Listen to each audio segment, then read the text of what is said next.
The babies been fighting. They've been fighting. Hashtag no dapple. So really quickly, I read the story yesterday, but I wanted to reiterate. There have been leaked documents revealing that counterterrorism attacks were used to combat the Standing Rock defending the pipeline. The insurgents defending the pipeline. And they use counterterrorism tactics. You guys don't remember the water hoses that they sprayed people with. The chemical, mace that they sprayed people with. The woman that had her arm dislocated.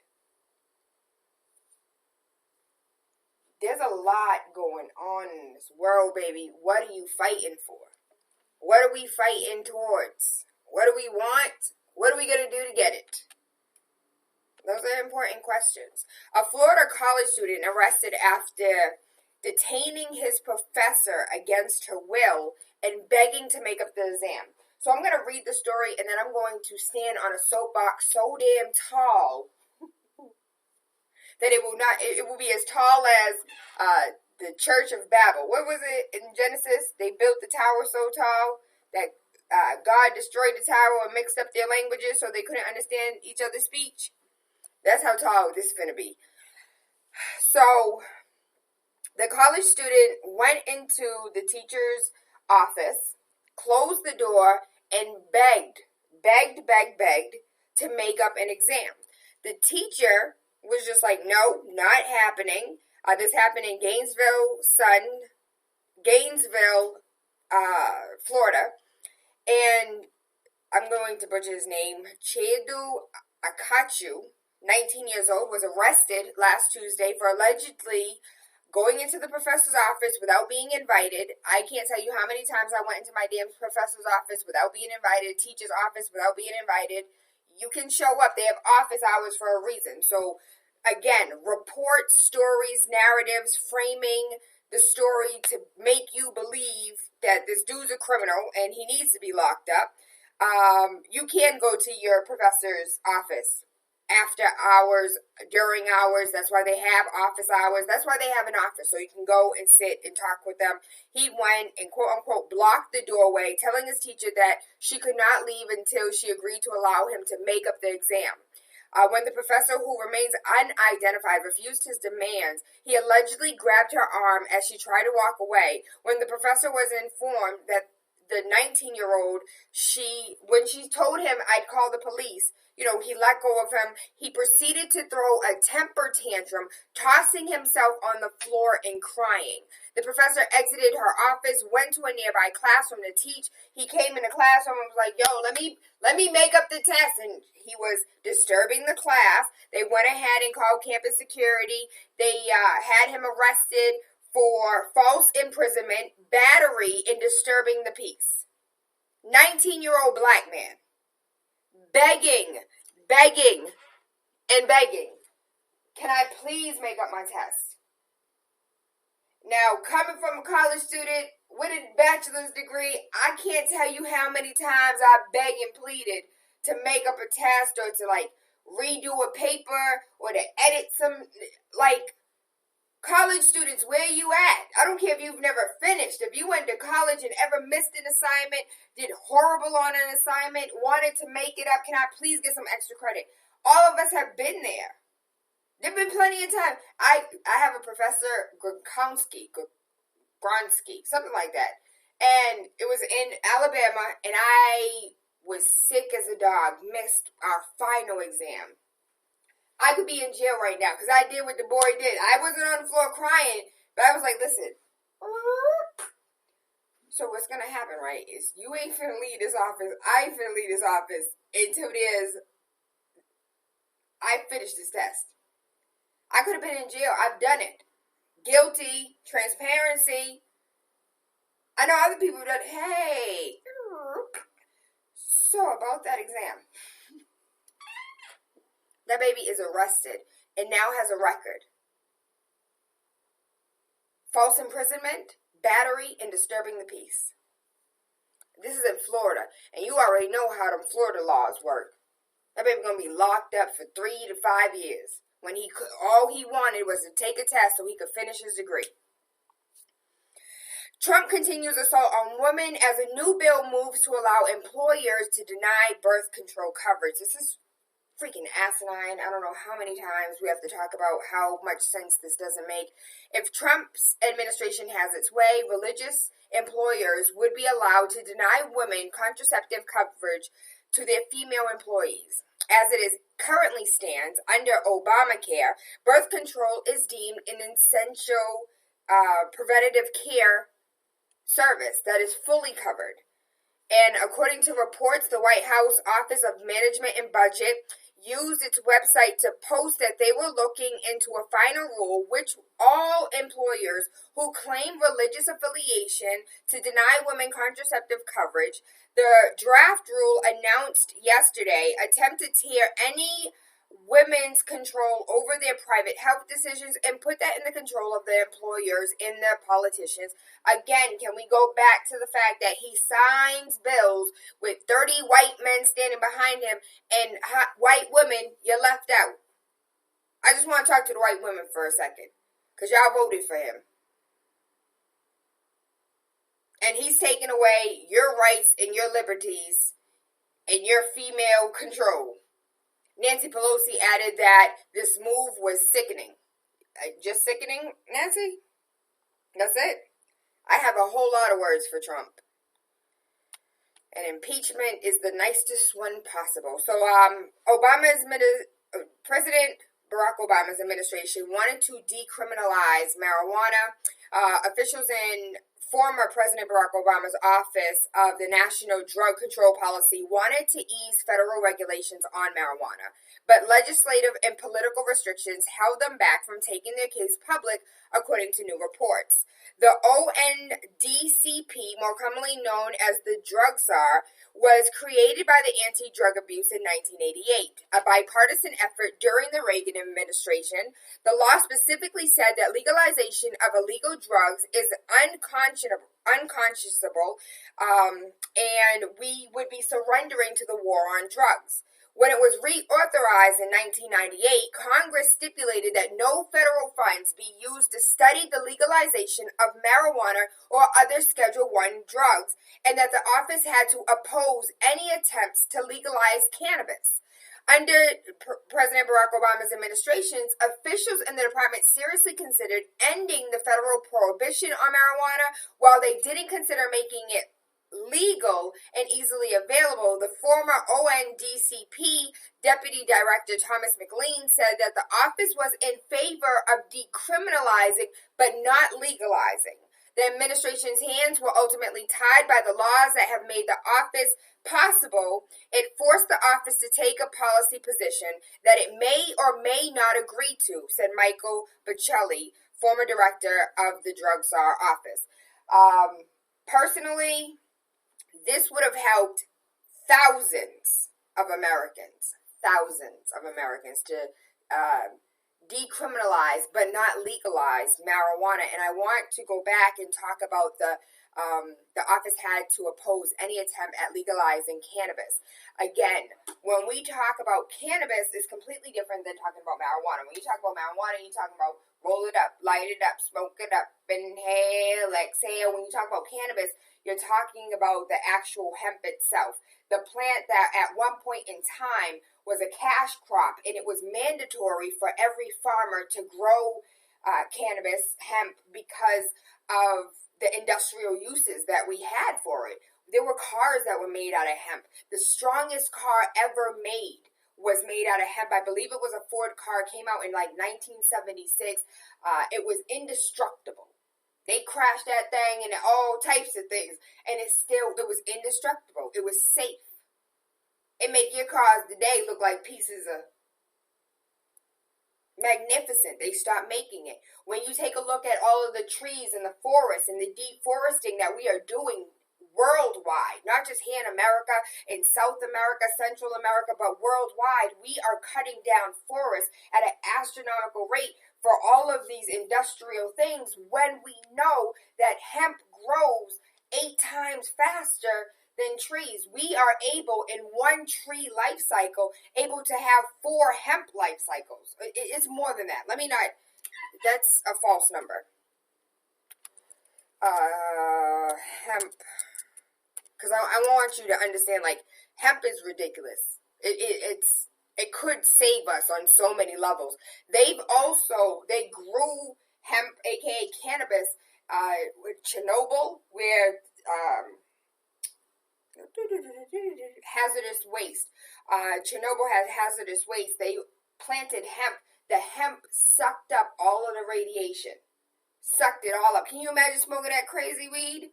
That's next level. You could die on that one.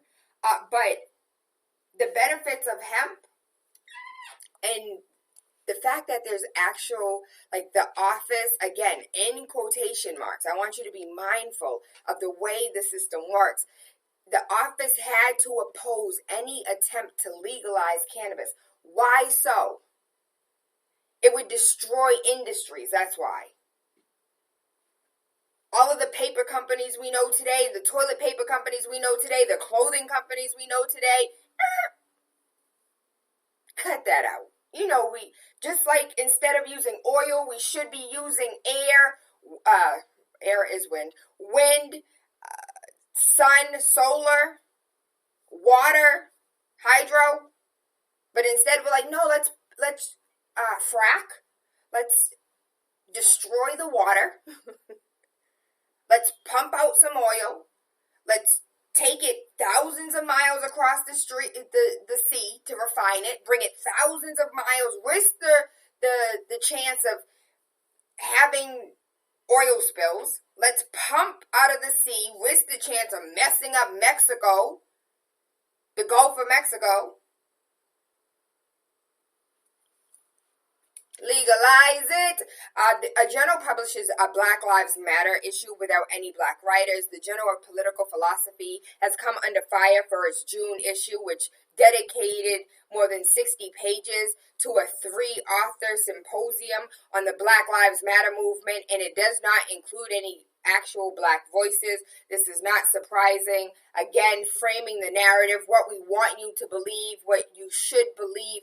This is the little bubble in which we want you to think. I need you to think outside the box. I need you to do your own due diligence. I want you to believe nothing I say and nothing I post, and look it up for yourself.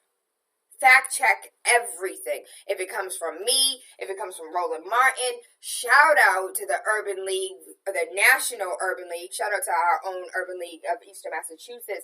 Their State of Black America.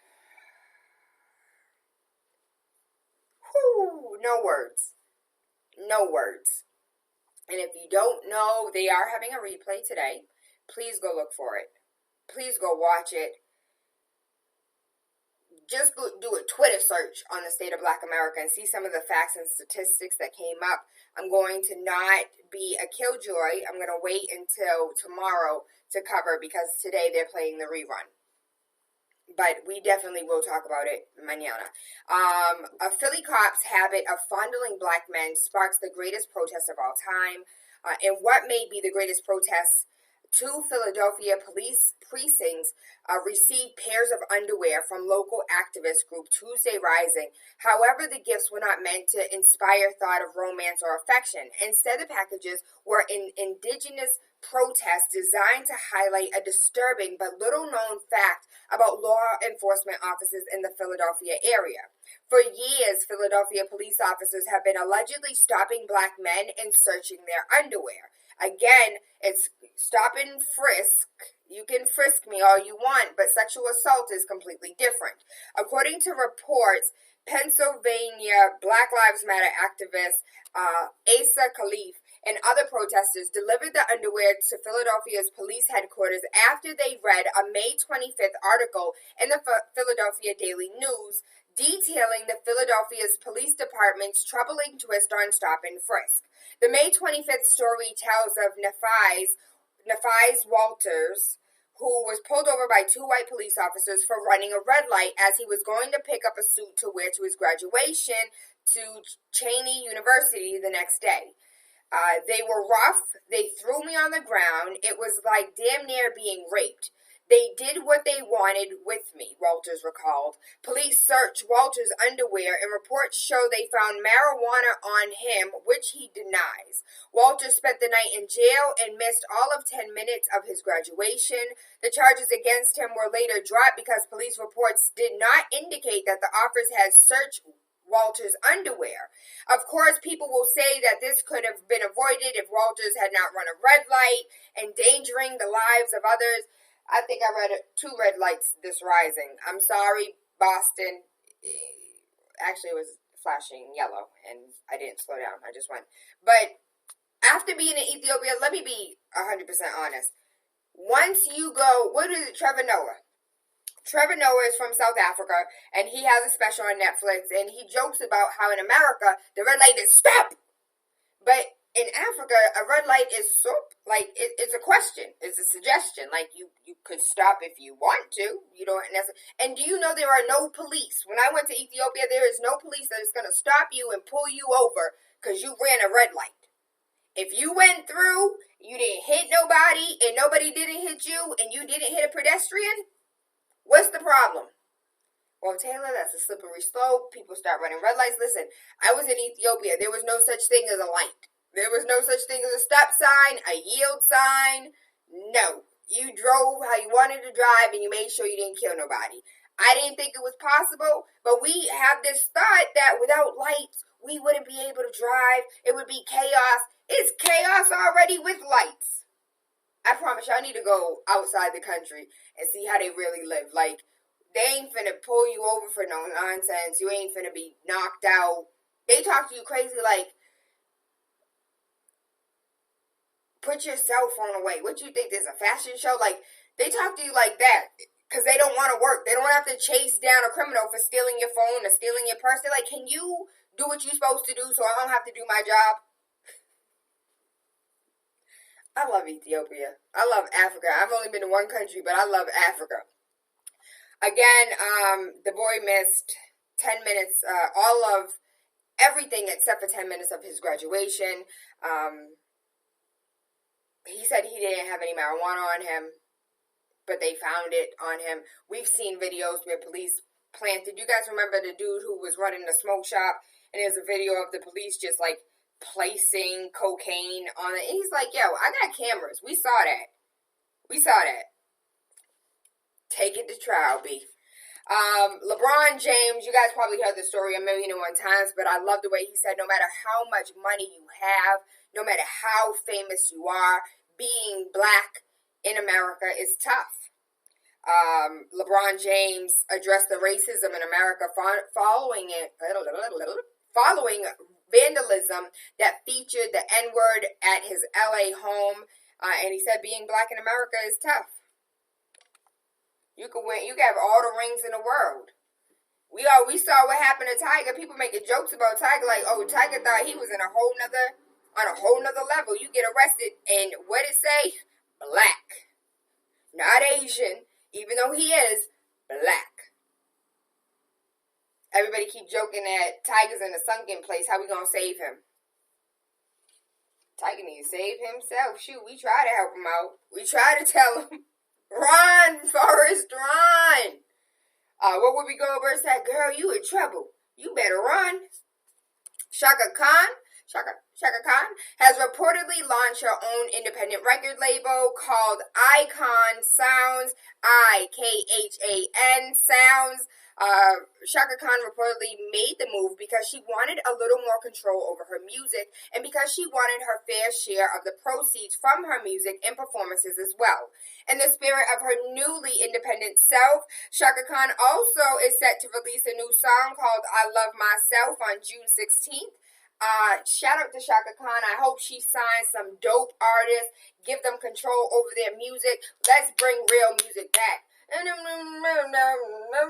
sick of mumble music. I'm done with it. I'm on to the next. Can we please bring back good music where they had great beats that everybody used? Everybody, not just the Jamaicans, everybody would sample the damn beats. Everybody would have their own little flow to it. I miss real music. I miss good music.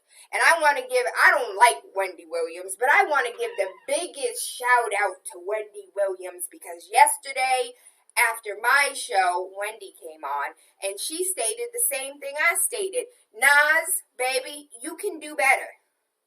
You can do better, Papa. Like, you are in tech right now. You're in investing in small businesses, investing in small startups. You're over here helping make people's dreams come true. Can you please leave Nikki alone? Like, Erica's single right now. Lauren needs some help right now. I think Jill Scott is still looking for a dude. Like, can we please match you up with somebody who's... I'm not saying Nikki's not intelligent. Maybe she just know how to play the game. Maybe this is her game. But I would like to see you with a woman that uplifts you and makes you a better man and makes you look like a better man. Like, on paper. In pictures. My personal opinion, I'm just saying, if they are officially dating, I'm changing my profile picture and my screensaver. Because right now, it's me and Nas. But if you can marry anybody. Janet is single. Speaking of Janet Jackson is going to document her divorce and motherhood in a Netflix series. When I tell you Netflix is on fleek. And I just want to thank my daddy because I am grandfathered in. My daddy had Netflix back when I was in high school. We used to get 10 DVDs a month. I thought we were the richest thing on earth. It was a great idea. Daddy, I wish you would have invested in that stock. I would not have to wake up if you would have invested in that stock. What are you using? What do you like? What products do you enjoy? What services do you enjoy that you could buy stock to? Think about it. But that's going to be dope to watch Janet Jackson, her divorce, her motherhood, to see the Jackson family. Like, we definitely miss them. We've never really had a sneak peek into their life except for the Jackson 5 movie that we swear is like verbatim what happened in their life. But that was really the only glimpse of the Jacksons that we really had. Even Michael was secretive, stealing kids out of the hospital, calling them blanket. Like, we've never had a glimpse into the Jackson family. So this is unprecedented, and I'm excited. Go on, Janet. Miss Jackson, if you're nasty. I saw a picture of, shout out to Legends of Destiny, I think it is, on Instagram, and they have, like, all the old R&B singers, like, all throwback pictures of all of our favorite entertainers. And I saw an old picture of Janet when she was young, but she was feisty because she had like this little crop top and side boobage showing. She so dope. Shout out Janet. Go on, Janet. I can't wait to watch that. In other news, good rising. Shout out to those that are currently on YouTube. I see you, baby. As well as Facebook. I'm not ignoring you guys. Really quickly, I want to scare the hell out of you. No one can stop us. We can turn the devil's dead into ashes. Kim threatens to nuke the U.S. at any time after the Pentagon successfully tested a system to stop his ballistic missiles.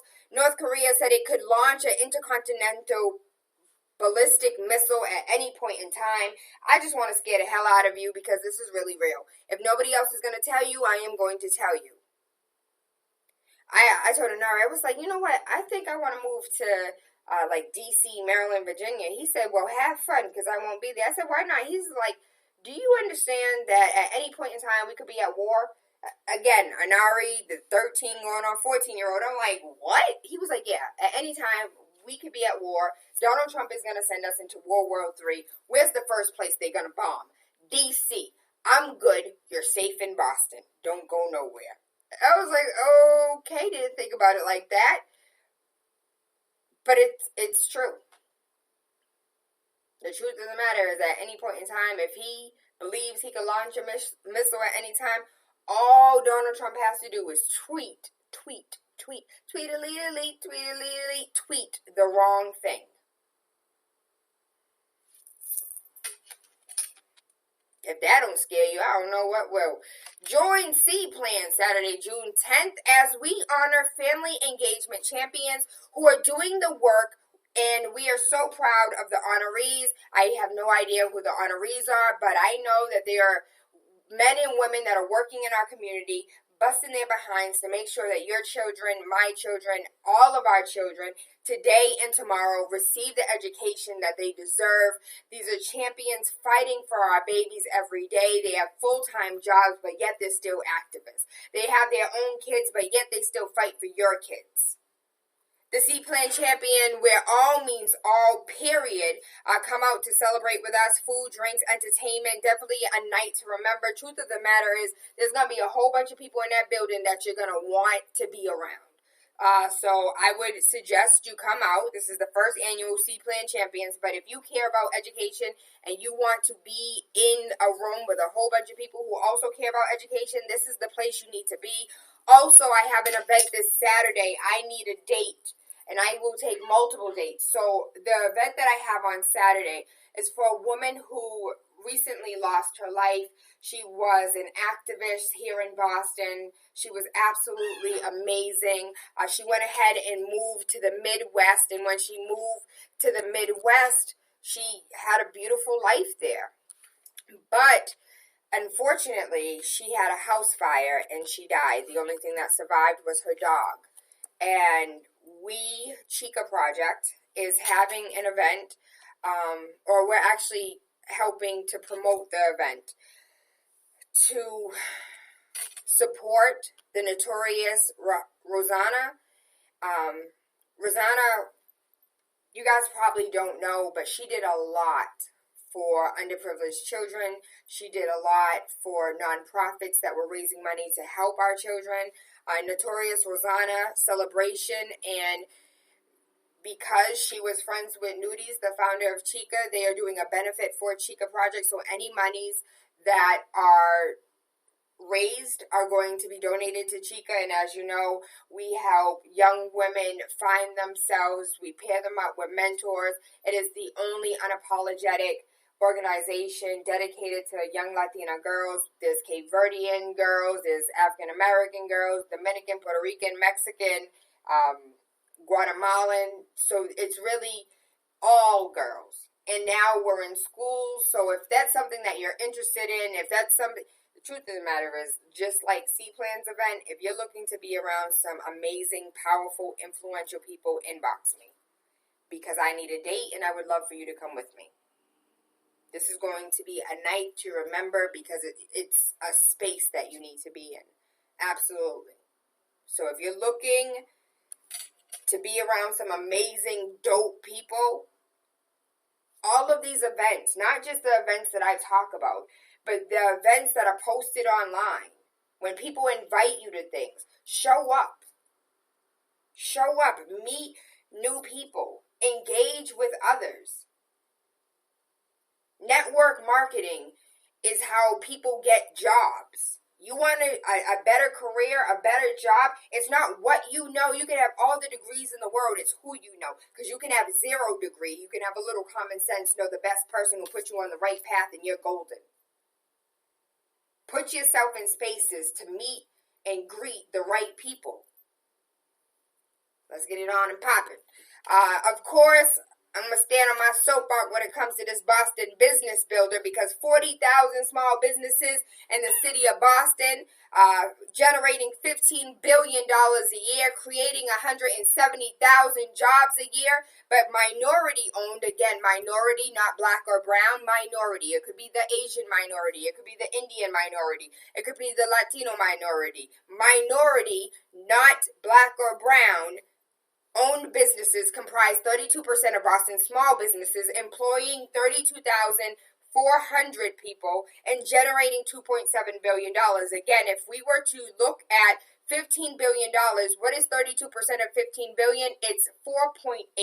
There are $2.1 billion that we are missing out of our community. Why? Because we are not working with each other. We are not doing business with each other. We are not supporting one another. $2.1 billion. This is not in United States. This is not in Massachusetts. This is here in Boston. If you are looking to grow your sales, grow your profit. I'm sick and tired of you trying to make ends meet. I'm sick and tired of you being content with paying your bills and not actually turning a profit. You're in business for a profit. You're in business for a bottom line. How do we increase your bottom line?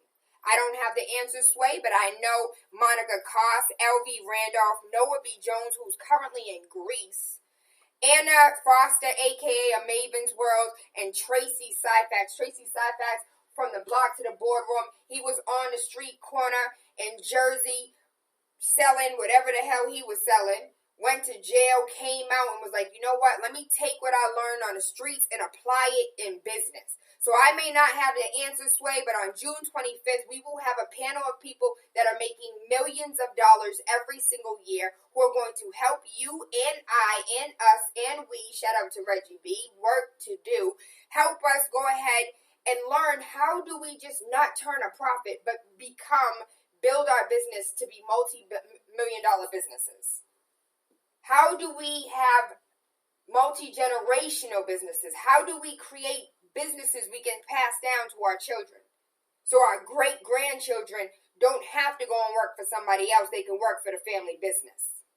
That's something that we lack. I go back to the article of the L'Oreal executive back in the early 90s who said, you know what, by the late 90s, there are not going to be any black-owned hair care product businesses. They won't exist. They'll sell out to whites. And that proven to be true in 1995 when the last black-owned hair care product business sold their business. Today, we now own our own hair care line. Shout out to all those that are in the big box business that were able to make it. The Carol's Daughters, the Curls, the Mixed Chicks. We coming back. But there was a point in time when we owned nothing. It's time to get back into ownership, not just ownership of our business, but ownership in home ownership, land ownership, real estate, stocks, bonds. It's time to play this game, baby. We've been in the game for a long time, but we ain't been playing. We've been sitting on the bench watching everybody else. The meme that I saw, that I said yesterday, and I'm going to continue to repeat until, I don't know, whenever. While we were told to go to school and get good grades, the Asians were told to put up nail shops. When we were told to go to school and get good grades, the Latinos were setting up bodegas. While we were told to go to school and get good grades, Middle Easterns were putting up gas stations. What's lacking in our community? What are your skills? What are your talents? What trade are you in? Shout out to T. Michael Thomas teaching them babies about sheet metal. $75,000 a year. You went from a high school diploma to learning a trade to being able to work for yourself. All of us could work for ourselves. What are we doing to make that happen? I'm going to take a quick break. I need to go ahead and hydrate myself. And woo-saw a little bit, because I'm in my feelings. I am. I'm in my feelings about what's going on in the world. I'm in my feelings about how we treat each other. I'm in my feelings about the state of Black America, our economics. What are the 7 keys to rebuilding Black Wall Street? Like, no racism. I don't want to be segregated, but when we look at the numbers here in Boston, when we look at these numbers, we're missing $2.1 billion every single year because we refuse to do business with each other, because we refuse to bring it back to the community. I need a minute. Wait a minute, bring it back. Come rewind, Big City 101.3 FM, Waking Up with Tayla Andre, Monday through Friday, 5 a.m. to 7. We're going to take a quick break. When we come back, you know what it is. Unorthodox conversations leading to universal consciousness.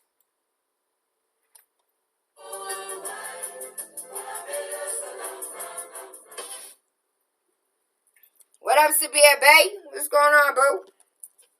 I needed a woosah real quick.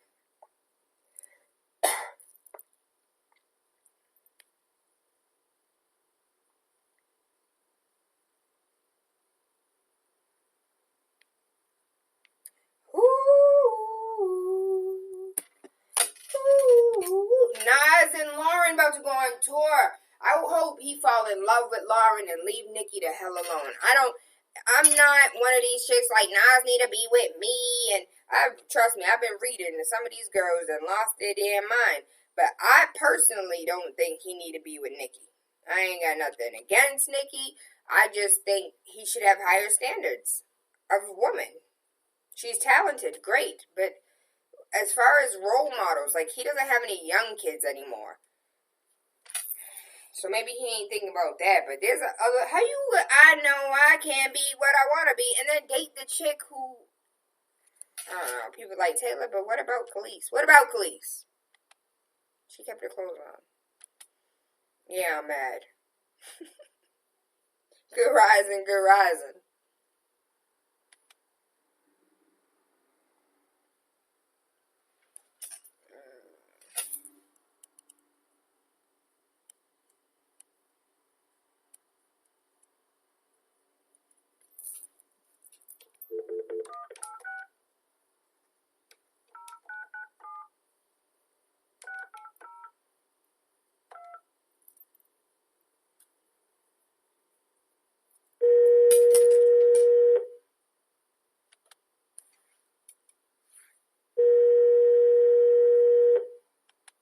I could be wrong.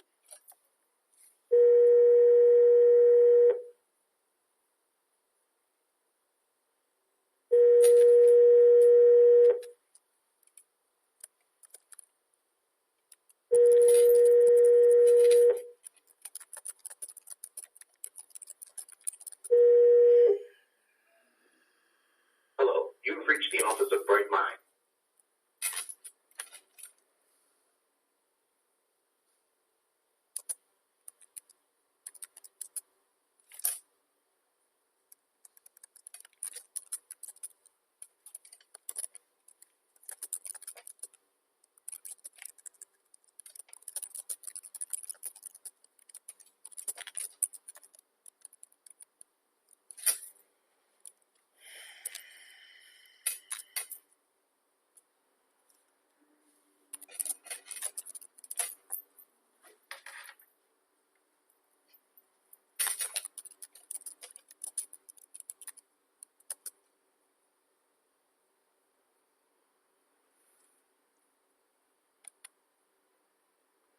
What day was I in the office?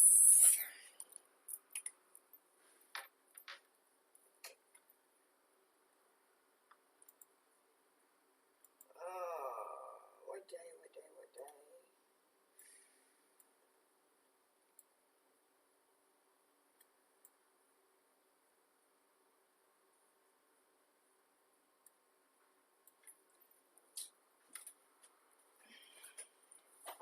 I'm looking for a phone number, y'all.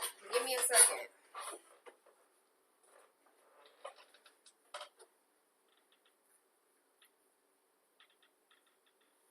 Ronald, I don't want to hear that fuckery. I want to hear it, Ronald. I don't want to hear it. You might be right, though. You might have a point. Ronald said, what if he is supposed to be to Nikki what I want him to have? I don't know. We'll see. It sounds like fuckery to me. I don't like it. I don't know. I thought that Nas would, finally find a chick that makes biscuits or some shit. Make all natural products and I don't know. Hold on, let me find his phone number real quick.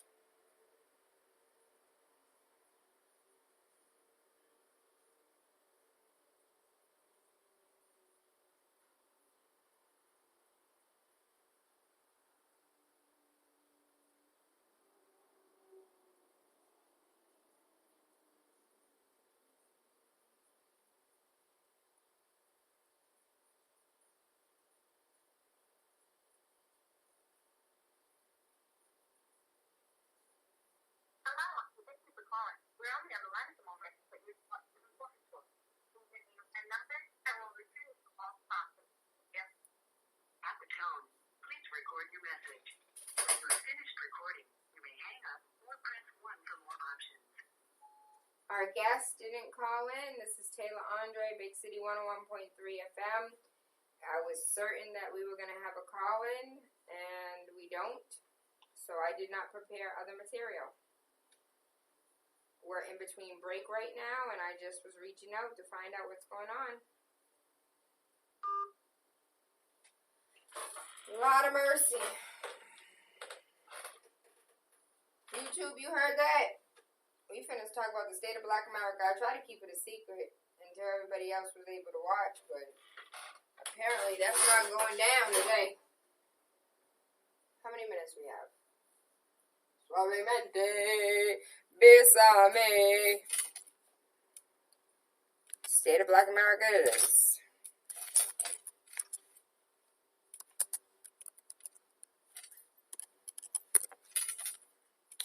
Yeah, we can touch on that.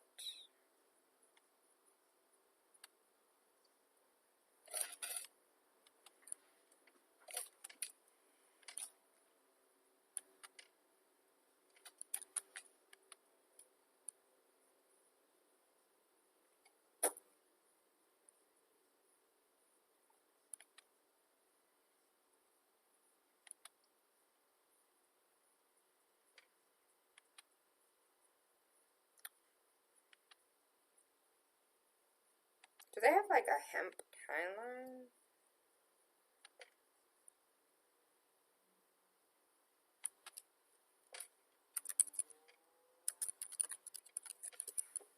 I'm sorry, YouTube. My apologies, my apologies.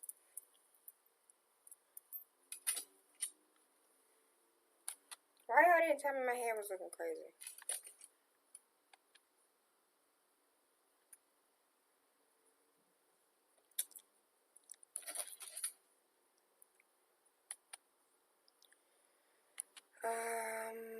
Where's the state of Black America?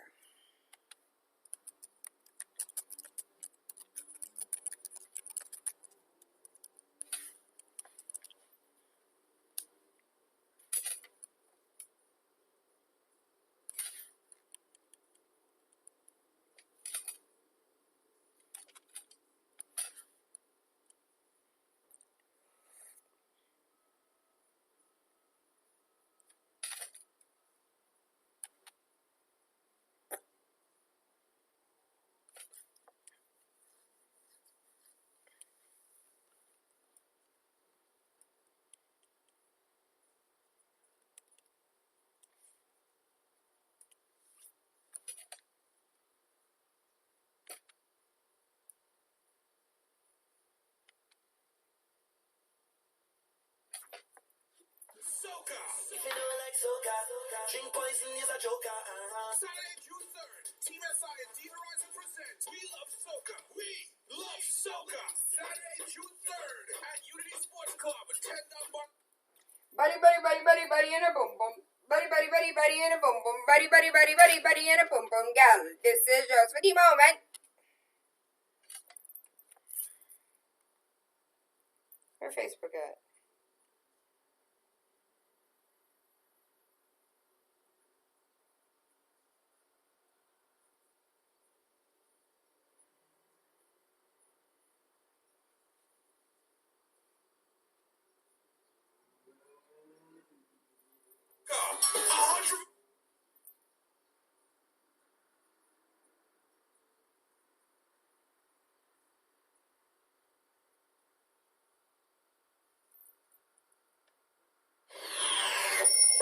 Yep, try baby, you know what it is? It's DJ Sus One, the feature presentation.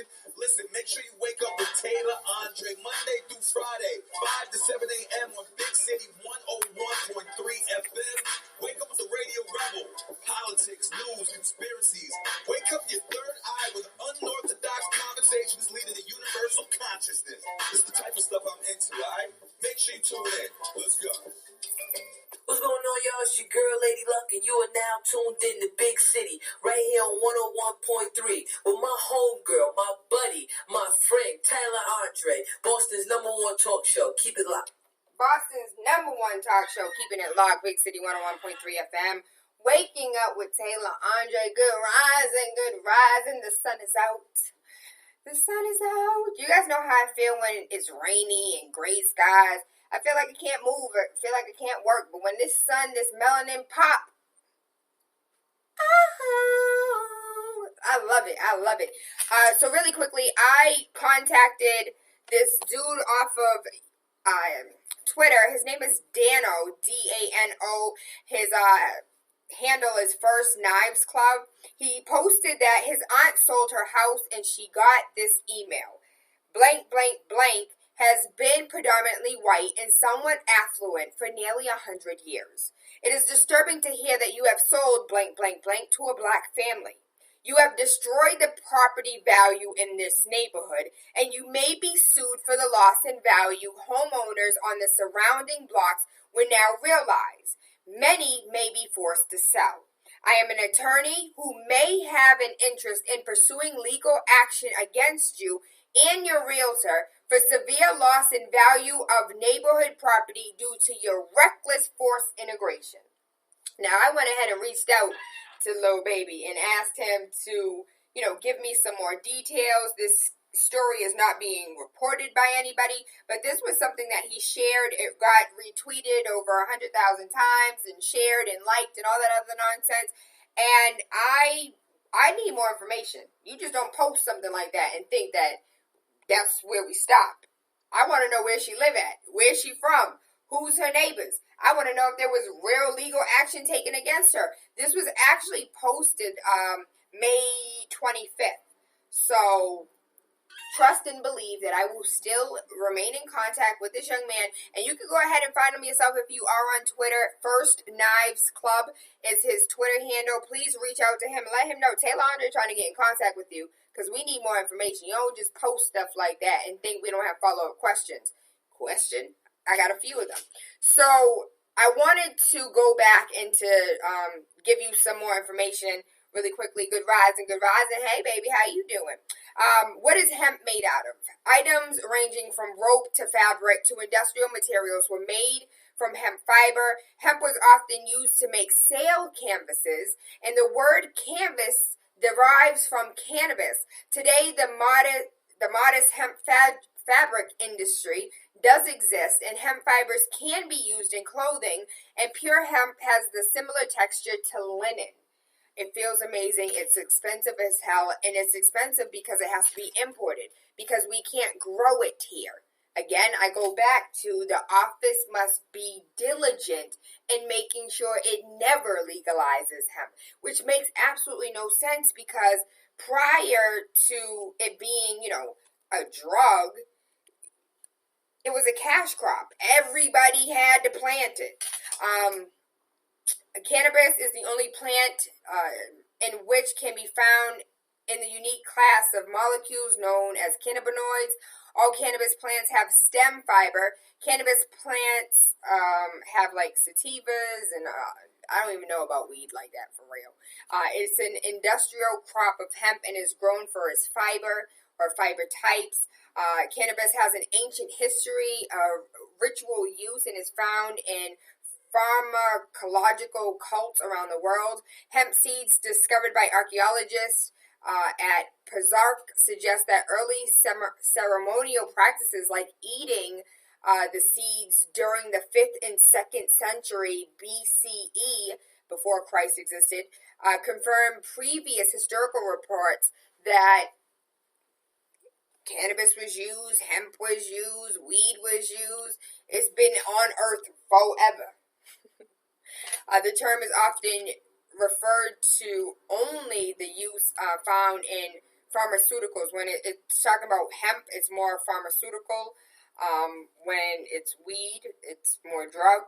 Over time, the use of industrial hemp has evolved into an even greater variety of products, including health foods, organic body care, clothing, construction materials, biofuels, plastic composites, and so much more. According to one source, more than 25,000 products can be made out of hemp, including the vehicle. You guys remember I told you the car made out of hemp?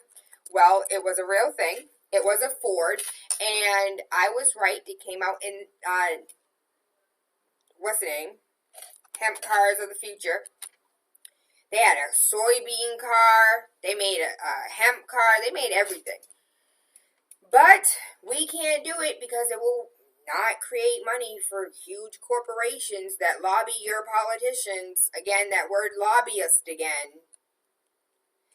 Each year in the United States, 10 million to 11 million vehicles put out ridiculous amounts of carbons, and they kill people. You crash them up, you ding them out. If they were made out of hemp, your life would be saved. Your life could be saved. And they know this. This has been a conversation for years. No one understands why the car was taken off the road. We know why. I know why, at least. Because we don't have you as politicians. That's the real reason. Because you are not the politician. You are not making decisions. You are not using your common sense. We need you. We need you. If nobody else is going to tell you, I'm going to tell you we need you in these streets. Really quickly, some brief history, really quick. So a French botanist, I love that word, botanist, botany. It's like the growth of plants.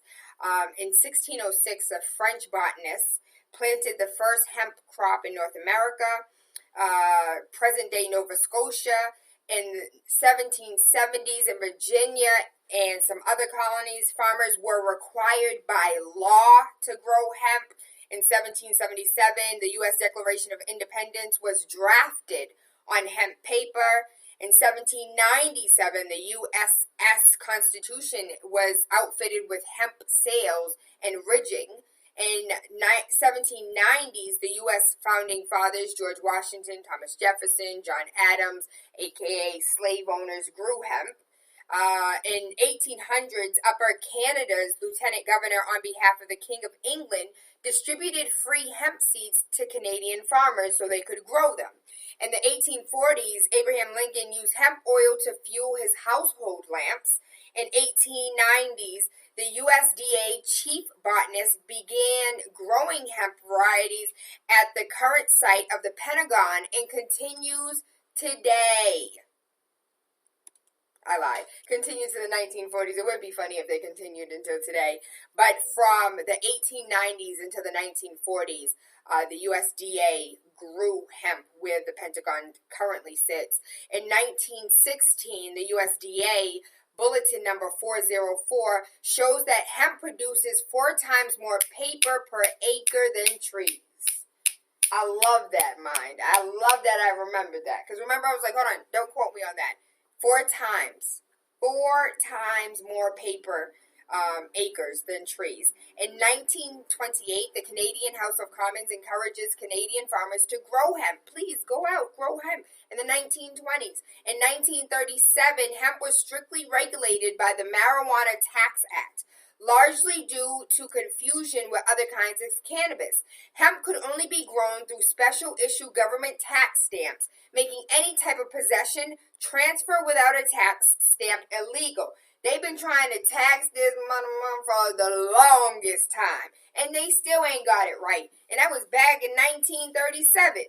In 1938, Popular Mechanics magazine determined that over 25 different products could be made out of hemp and declares hemp as the new billion-dollar crop. And it still today is finna be a billion-dollar crop after all the black men in America been locked up for selling it. Now, white-collared, blue-collared, collar-and-tie white men can now set up shop in downtown Boston and wherever the hell the damn dispensaries are and make billions of dollars.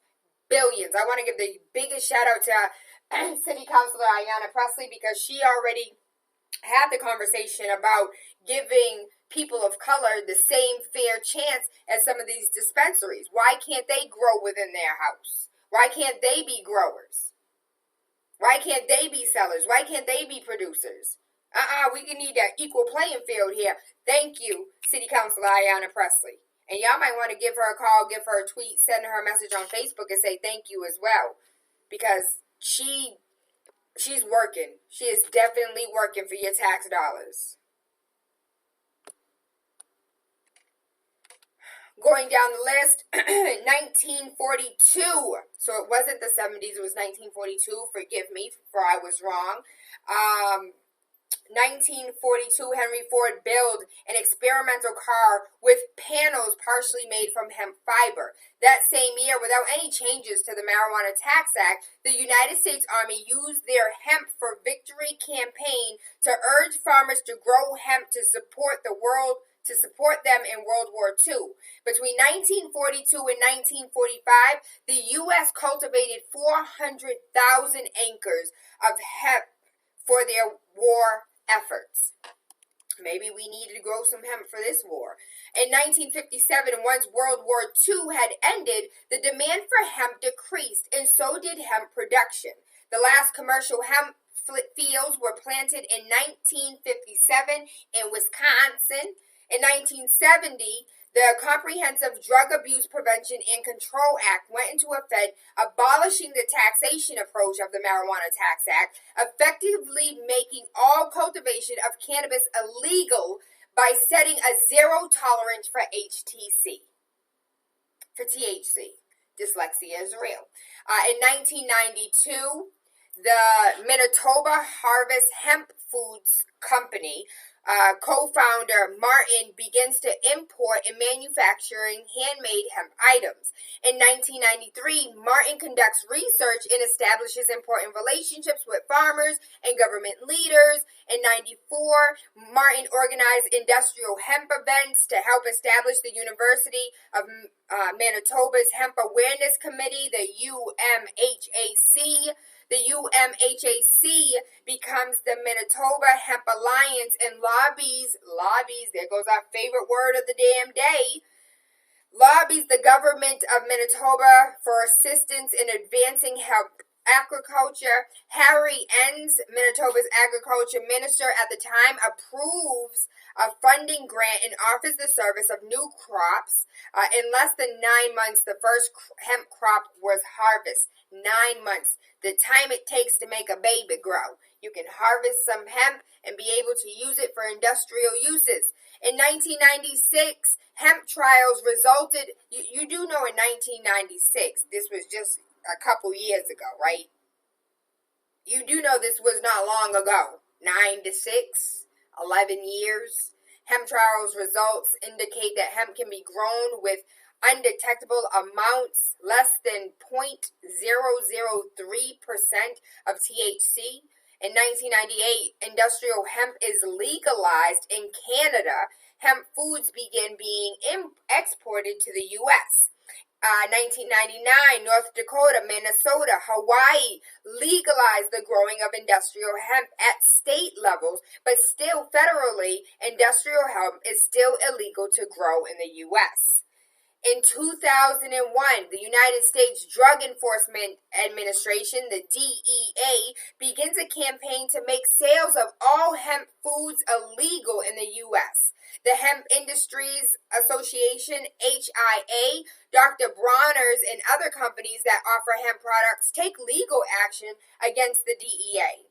In 2004, the Ninth Circuit Court rules in favor of Hemp Industries Association and protects sales of hemp food and body care products. This is in 2004, baby. 2004. In 2006, the new innovations in hemp processing and new hemp products hit the market. 2010, Hemp Industries Association estimate $419 million in U.S. retail sales of hemp products. In 2012, a record-setting year in the term of numbers of the industrial hemp acres seeded in Canada. The number of acres is 9 times the acreage seeded in 1998 when the industrial hemp was legalized in Canada. In 2013, annual U.S. retail sales exceeded $581 million in just 2 and 3 years. It grew astronomically. Industrial hemp celebrates 15 years of legalization in Canada. Hello, America. Where are we, America? Can we please get on board? We can't do nothing right. Do you guys see our railroads? Ethiopia has better trains. And they're a third world country. 2014, United States President Barack Obama signs federal farm bill with hemp amendment, allowing states with hemp legislation in place to grow hemp for research purposes. Again, this is 2014, and we still ain't got no hemp legalized. In 2015, hemp food industries pioneer Manitoba's harvest and hemp oil Canada merge. In 2016, product innovation continues, and hemp as an ingredient gains popularity, making hemp foods easier than ever to add into everyday eating. We are still battling our government to actually make hemp legal to grow. This ain't even weed. This is hemp. This is the crop. This can't be life. It gotta be more. This is real life though. It is what it is. What can we do about it? Lord have mercy. You guys know my computer act up. Technical difficulties is real. The National Urban League, Black America is strong and resilient, but vigilance is required. So the head of one of America's foremost civil rights organizations says Black America is strong, and we are resilient, and we are tenacious, and we bust our behinds every single day, but the community must remain vigilant to survive and thrive with the country's shifting political landscape.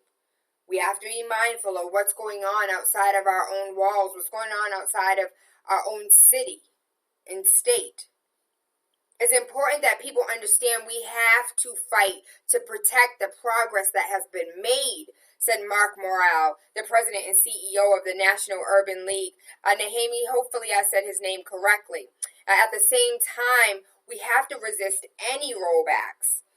He spoke to reports hours before the group formally released its annual status report, The State of Black America. The National Urban League will officially kick off its 14th annual Legislative Policy Conference in D.C. that happened earlier this month. Actually, today is June, right? Is today June 1st? Yeah, so it kicked off early May. There will also be town hall meetings with Eric Dyson, Angela Ray, members of the Congressional Black Caucus. I want to give a huge shout out to Auntie Maxine. Hey, Auntie Maxine, how you doing? The State of Black America, the National Urban League's seminal annual publication, is now in its 41st edition and has become one of the most highly anticipated benchmarks and sources of thought throughout leadership around racial equality in America across economics, employment, education, health, housing, criminal justice, and civic participation. What are you doing? What are we doing as far as civic participation is concerned? Yesterday, I was talking about every time you swipe or no swipe that credit card, every time you write a check, every time you open that wallet, every time you take out any bills, any change, who are you giving your power to? Who you spend your money with is who you value.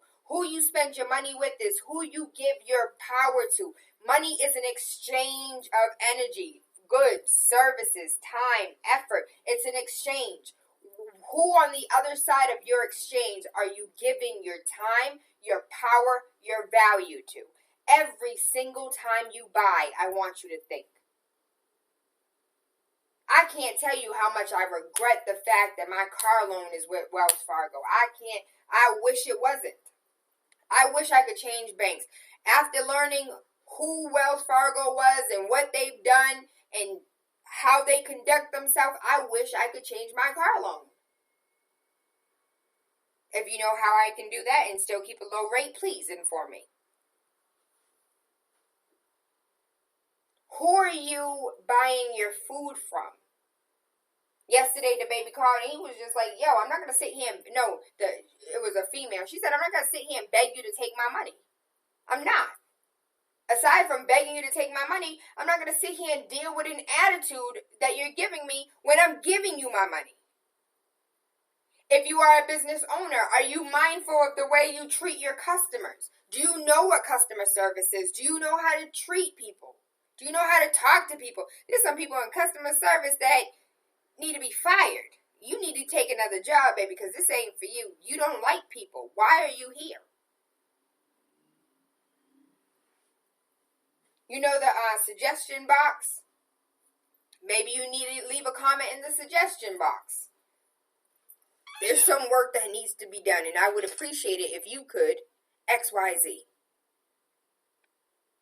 Prospects for Black America say that things are going to get worse under Trump administration before they get better. What are we doing as far as containing the process, making sure that we don't have any rollbacks? The annual report found that the standard of living for African Americans is 72% that of the average white person. 72%. The measurement known as the Equality Index has been virtually unchanged for blacks for years. But various components such as economics, education, health, social justice, and civic engagement have moved up and down. African Americans have made gains over the past year with increased access to health care as well as education, as higher percentage of blacks are receiving associate's degrees. Their economic picture also improved slightly with a boost of black women's earnings and growth in percent of black-owned businesses. Shout out to my black girl magic. Shout out to my women in business. Shout out to those that are making their dreams come true. Those gains were neutralized by a decline in social justice equality between blacks and whites. The report said African Americans experience an increase in incarceration after arrest, and whites post a greater decline than blacks in terms of their likelihood of being a victim of violent crimes. The only area in which blacks have achieved partiality with whites is civic engagement. We're more civically engaged. We're more taking to the streets and saying, hell no, we won't go. We're more civically engaged and say, nah, B, I pay you my tax dollars. You ain't finna treat me like this. And can you please stop taking money from the damn lobbyists? How much is it gonna cost for me to buy back my politician? Can I buy a vowel? Can I buy a congressman? Can I buy a senator? While the Obama years were it wasn't the best of times, and it wasn't the worst of times. Still, inequities are steadily climbing. Trump, who attempted to woo black voters, and I posted, I don't know if you follow me on social media, but I posted, I'm lying, I didn't post. I watched the video that T.I. posted on his Instagram, and he was talking about the state of Black America and how Trump was just like, who, the black women don't want to vote for us. Who do black women listen to? Steve Harvey. Let's bring Steve Harvey up here. He'll go ahead and lullaby them to sleep. As far as sports is concerned, as far as entertainment is concerned, as far as Kanye West is concerned. That's why where Kanye been since he saw Trump? In the sunken place. We gonna find Kanye West with a fedora. Oh, wait a minute, he gonna be in a fedora and a three-piece suit in a second. Where is Kanye? Free Kanye. Shoot. Free Tiger. Yo, everybody is really making memes about these black men being in sunken places. I think it's hilarious. I'm sorry.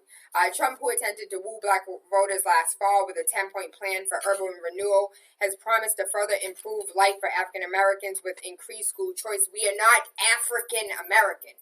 We're not. We're indigenous peoples. We are melanated creatures. I'm not black.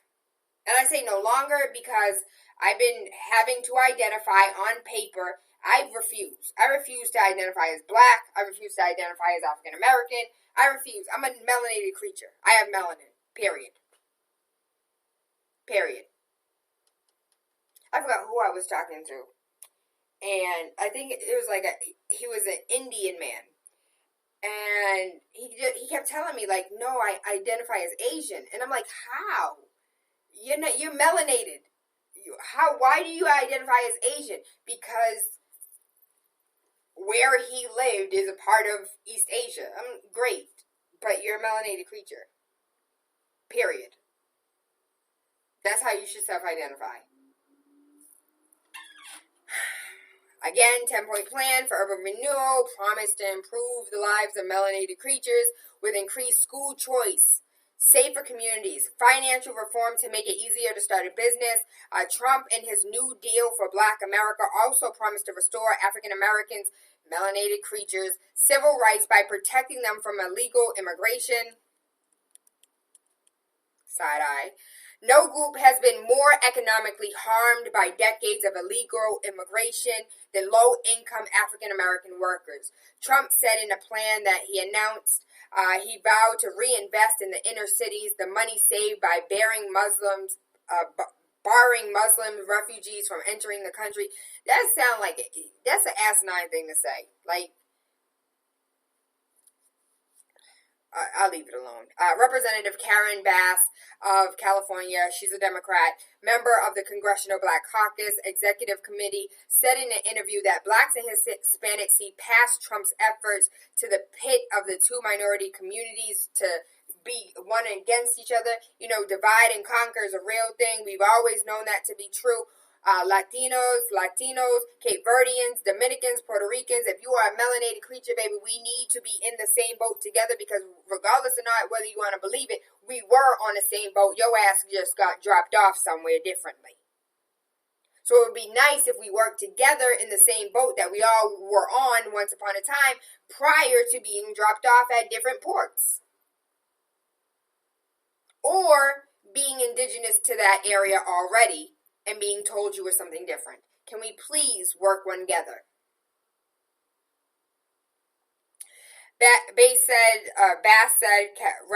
Representative Karen Bass, the member of the Congressional Black Caucus Executive Committee, said he is intentionally trying to drive a wedge between two populations that are both in need.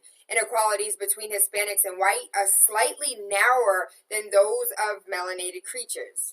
We're in the same boat, baby. We got dropped off at different ports. We need to work one together. The State of Black America also includes the National Equality Index, a quantitative tool for tracking racial equality in America, now in its 13th edition of Black-White Index and its 8th edition of the Hispanic-White Index. This year's report features the 4th edition of the Metropolitan Area Equality Index, ranking roughly 70 metropolitan areas based on unemployment, low income, inequality for both blacks and Latinos. This year's edition is the Solution Circle, a special feature that shines a well-deserved spotlight on the innovative solution-oriented programs offered by the National Urban League affiliates. So instead of looking at the problems, they're looking at the solutions and what can be done, what can we do, how do we work together, what is it going to take? Access and experience to all the 2017 State of Black America has to offer, including complete data and expert analysis, a National Equality Index. I'm excited. I'm excited to unpack this. I'm looking forward to speaking to a representative of the Urban League of Eastern Massachusetts, because not just Eastern Massachusetts, but the Urban League as a whole, so we can break this down a little further and, you know, let's work it out. Let's work it out. Let's work it out. And you guys know I'm mad at Cory Booker, right? I don't know if you guys heard, but he stated that he is not going to, he doesn't think we should rush impeachment. No. I don't think we should even think about impeachment right now. Impeach what? Huh? I can't see. The money's over my eyes. I'm sorry. Ivana and her husband put on too many fundraisers for me. I can't see the injustice that's currently taking place. I have too much money in my pocket. I am seriously upset with Cory Booker. And if nobody else is going to say it, I'm going to say it. I'm sick and tired of us biting our tongue and quote-unquote talking behind the back. She better say it to the face. Say it to the face. Who said that? I forgot. I completely forgot. But in the face. Was it Eddie Murphy in Coming to America? In the face. Oh, it was. When he was at the basketball game. Sorry, I'm quirky. Certain things that I say you may or may not get. Some people get it, because I get inboxes all the time. But coming to the top of the hour, waking up with Tayla Andre, Monday through Friday, 5 a.m. to 7. I thank you. I love you. I appreciate you. Whew. We got work to do, baby. Each one of us, none of us can change this world by ourselves. It's not going to happen.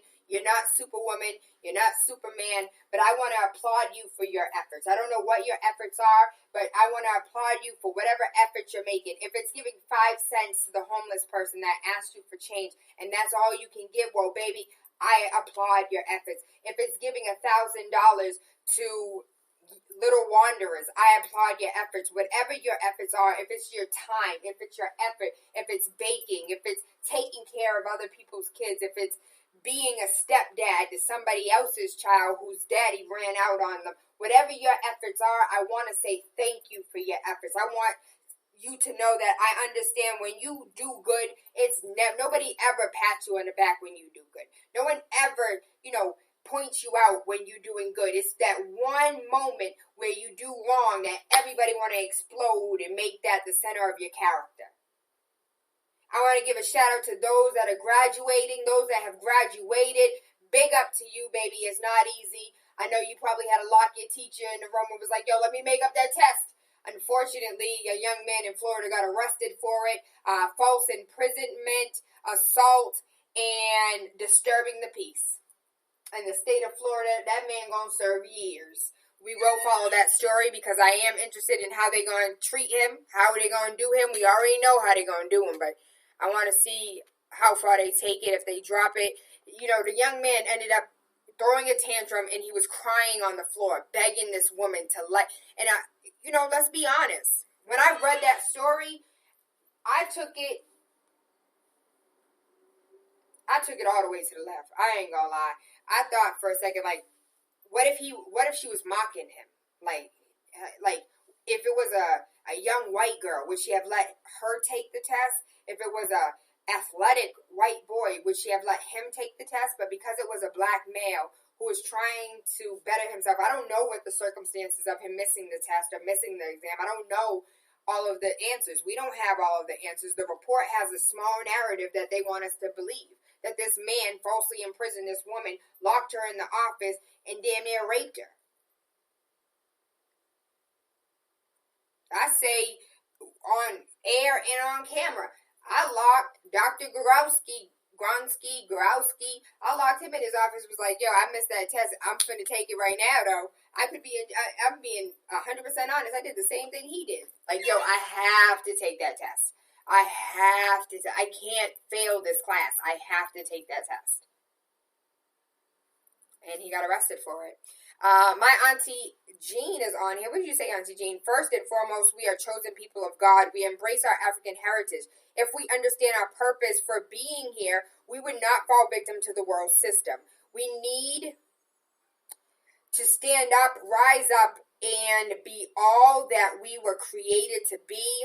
Live life on purpose. And that is my coach and my auntie Jean, even though you can find her online as Beverly J. Cohen. She is a life coach, and she is absolutely amazing. I love me some Auntie Jean. Shout out to Auntie Anna, because she was watching as well. Thank you all for your love. Thank you for your support. I want you, again, if you are looking to surround yourself with amazing people that are doing great things in our community, if you want to stand shoulder to shoulder with influence, affluence, some money, if you want to stand in the room with some powerful people, please hit me up online. There's an event on Saturday. There's another one on June 10th. Like, you have to be in the room where these people that actually make decisions, that are behind the scenes working. Come out. I promise you'll have fun. I promise you'll have a good time. I need a date on Saturday. Inbox me if you want to go. Men, women, all ages. If there's 15 of y'all that want to come, all 15 will come. I'll make sure you guys get a ticket. Again, that is Saturday, June 10th. That is C-Plan's first annual Champions Award. That's honoring family engagement champions, parents that are out there busting their behinds, making sure that your child, my child, their child, everybody's child gets the same education, as well as the event that's going on this Saturday. That's a Chica event that's in Somerville. It's from 6 p.m. to 10 p.m. If you want to come with me, that's the one you have to inbox me for. Seat plan, go ahead and purchase your tickets online. June 25th. Do not forget June 25th. Boston Business Builder, Sunday, June 25th. VIP tickets, youth tickets, general admission tickets. We got Monica Cost in the building, LV Randolph, Noah Jones, Anna Foster, Tracy Syfax. Monica Cost is a motivational speaker. LV Randolph is going to talk about capital and how you can get money for your small business. Noah Jones is going to talk about investment, how to use your taxes as a form of investment, and just everything New York life, breaking down. He got the answers. I don't have the answers, but Noah got the answers. Anna Foster, shout out to Maven's World, marketing, branding, she's dope. Tracy Syfax, if you know somebody with a blemish past that can't get a job, help them come out to the event on June 25th so they can learn how to create their own job. If you already have a small business, your ends aren't meeting the way that you want, you already have a small business, and you're not turning a profit the way that you want, come out. Come out and learn how to turn your company into a multi-million-dollar company that you can pass down for generations. That's what creates that generational wealth, when you have a business that you can pass down to your family, to your kids, when you have property that you can pass down to your family, to your kids. Don't think for 5 seconds because you have bad credit, you can't be a homeowner. If you are paying $1,700, $1,800, $1,600, $1,500, $1,000, $2,000 for rent, baby, you could be paying a mortgage because you are paying your landlord's mortgage, but you could be paying your own. 617-459-0041. That is my direct line. If you're looking to buy or sell a house, give me a call. 617, I was about to say 282, 617-459-0041. That is my direct line. If I don't answer, leave me a voicemail, and I will get back to you at my earliest convenience. Emails work best, TaylaAndre, Thor.com for everything Tayla Andre. I thank you. I love you. I appreciate you. I hope you guys have an amazing day today. It's Thursday, and tomorrow is a what? Freaky Friday. Going all the way in. Mwah. That's right, baby. You know what it is? It's DJ Sus One, the feature presentation. Listen, make sure you wake up with Tayla Andre Monday through Friday, 5 to 7 a.m. on Big City 101.3 FM. Wake up with the Radio Rebel. Politics, news, conspiracies. Wake up your third eye with unorthodox conversations leading to universal consciousness. This is the type of stuff I'm into, all right? Make sure you tune in. Let's go. What's going on, y'all? It's your girl, Lady Luck, and you are now tuned in to Big City, right here on 101.3, with my homegirl, my buddy, my friend, TaylaAndre, Boston's #1 talk show. Keep it locked.